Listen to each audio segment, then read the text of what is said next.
Welcome to Fingrad, a learning initiative by Trade brains.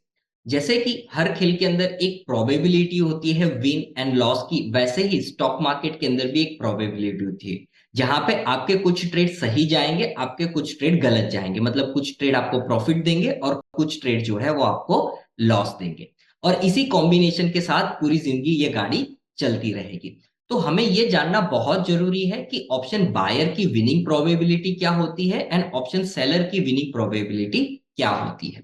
तो आइए समझते हैं एक एग्जांपल के द्वारा। मान लीजिए आपने एक व्यू बनाया निफ्टी के अंदर कि निफ्टी जो है वो करंट मार्केट प्राइस से ऊपर जाएगी। तो आपने यहाँ पे लॉन्ग व्यू बनाया, या फिर हम ये कह सकते हैं कि आप मार्केट के अंदर बुलिश हो और आपको लगता है कि मार्केट एक अच्छी तेजी में रह सकता है।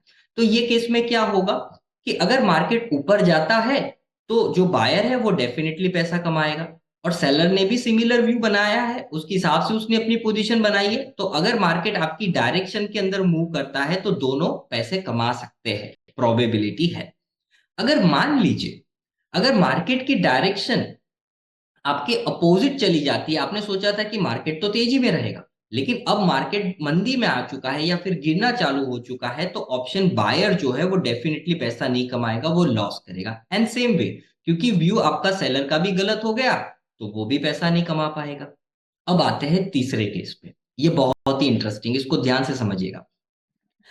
ऑप्शन बायर जो है उसने लॉन्ग व्यू बनाया था, उसको लगा था कि मार्केट ऊपर जाएगा, लेकिन अब मार्केट ना ऊपर जा रहा है ना नीचे जा रहा है। अगर मान लीजिए सुबह मार्केट 17,800 पे था और जब मार्केट क्लोज होने आया तब भी मार्केट 17,800 पे ही था, उसने सिर्फ समय बिताया है। सिर्फ उसने क्या किया, 6 घंटे इसी लेवल के आसपास ऊपर नीचे मूवमेंट दिया है। तो ये केस में क्या होगा, ऑप्शन बायर का प्रीमियम जो है ना वो कम होता जाएगा। हमने ऑप्शन ग्रीक में सीखा था कि जो आपकी टाइम वैल्यू है, थीटा वैल्यू जो है, जैसे जैसे समय जाता जाएगा वैसे वैसे थीटा वैल्यू जो है वो डिक्रीज होती जाएगी। आपको याद है ये ग्राफ जो मैंने आपको बताया था कि ऑप्शन की वैल्यू जो है वो धीरे धीरे डिक्रीज होती जाती है जैसे जैसे समय जाता है। तो इसलिए ये ऑप्शन बायर के अगेंस्ट में होता है। सॉरी, मैंने यहाँ पे गलत लिखा। ये ऑप्शन बायर के अगेंस्ट में होता है, वो यहाँ पे पैसे नहीं कमा सकता है।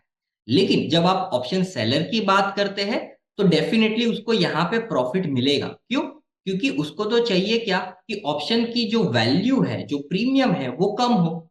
और जितना मार्केट इसी लेवल पे, मतलब एक ही लेवल पे अगर समय बिताएगा तो ऑप्शन का जो प्रीमियम है वो कम होता जाएगा और वो उसके लिए बेनिफिट करता है। तो ये तीन सिनारियो मार्केट में बन सकते हैं कि जब आप कोई भी पोजीशन ले वहां से आइदर मार्केट ऊपर जा सकती है या नीचे जा सकती है या फिर उसी लेवल के आसपास रह सकती है।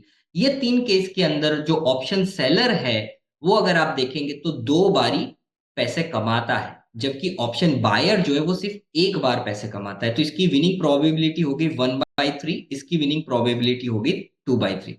या फिर हम इसको ऐसे कह सकते हैं कि 33% of a time option buyer पैसा कमाता है, एंड बाकी रहा जो 66% ऑफ अ टाइम जो है वो कौन कमाता है, ऑप्शन सेलर पैसा कमाता है।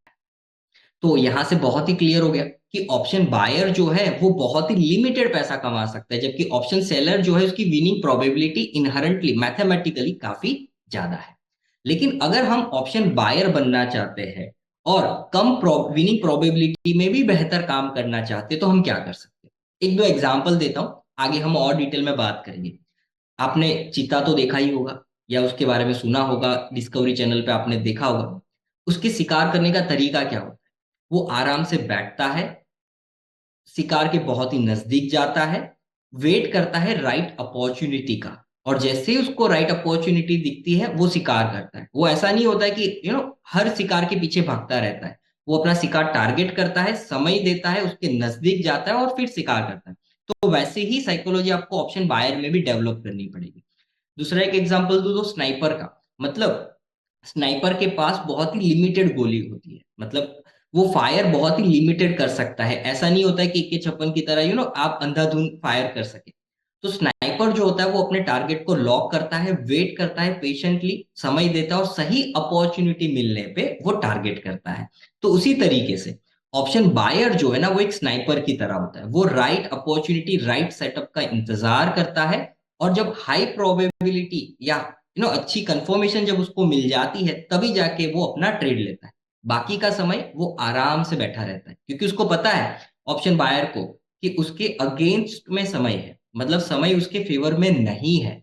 इसलिए सही समय, सही अपॉर्चुनिटी का इंतजार करना एक ऑप्शन बायर के लिए बहुत ज्यादा जरूरी है। फिर आप इतनी विनिंग प्रोबेबिलिटी के बावजूद भी अच्छा पैसा कमा सकते हैं। So thank you very much for completing session. Next session के अंदर मिलेंगे और डिटेल में जानेंगे ऑप्शन बाइंग के बारे में। Thank you very much.